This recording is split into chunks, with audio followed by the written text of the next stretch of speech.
স্বাধীনতার পর প্রথম পাকা রাস্তা নাজিরপুরে পথশ্রী প্রকল্পে পাকড়তলির স্বপ্ন পূরণ।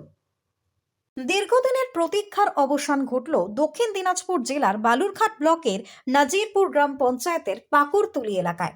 মুখ্যমন্ত্রী মমতা বন্দ্যোপাধ্যায়ের স্বপ্নের প্রকল্প পথশ্রীর মাধ্যমে এলাকায় প্রায় 924 মিটার দীর্ঘ একটি নতুন পাকা রাস্তার কাজে শুভ সূচনা হলো।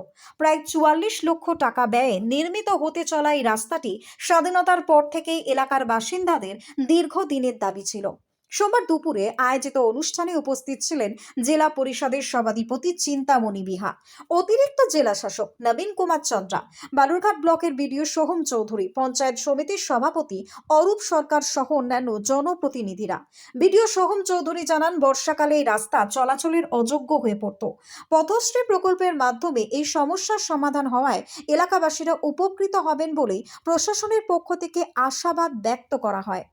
Bureau report, Hili news Bangla. অঞ্চলের পাকড়তলি এলাকা বলছি আমরা। এই এলাকায় স্বাধীনোত্তর পরিস্থিতিতে যে কাঁচা রাস্তার মধ্যে মানুষ চলতো, তাদের যে অসুবিধা ছিল, রাজ্যের মুখ্যমন্ত্রী আপনারা জানেন আজকে গ্রামীণ সড়ক যোজনায় সেন্ট্রাল গভর্নমেন্ট সব টাকা পয়সা আটকে রেখে দিয়েছে।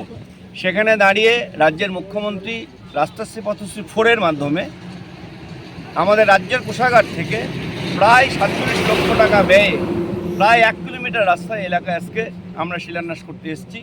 আমাদের মধ্যে উপস্থিত আছেন এডিএম জেডপি সাহেব, উপস্থিত আছেন আমাদের সভাধিপতি ম্যাডাম দক্ষিণ দিনাজপুর জেলা পরিষদ, উপস্থিত আছেন আমাদের জেলা পরিষদের অন্যতম সদস্য অশোক কৃষ্ণ কুজুর, আমাদের কর্মাধ্যক্ষ ম্যাডাম দিবা দাস মণ্ডল, উপস্থিত আছেন আমাদের কল্পনা মুর্মু ম্যাডাম জেলা পরিষদের সহ ব্লক এবং জেলার বিভিন্ন আধিকারিকগণ।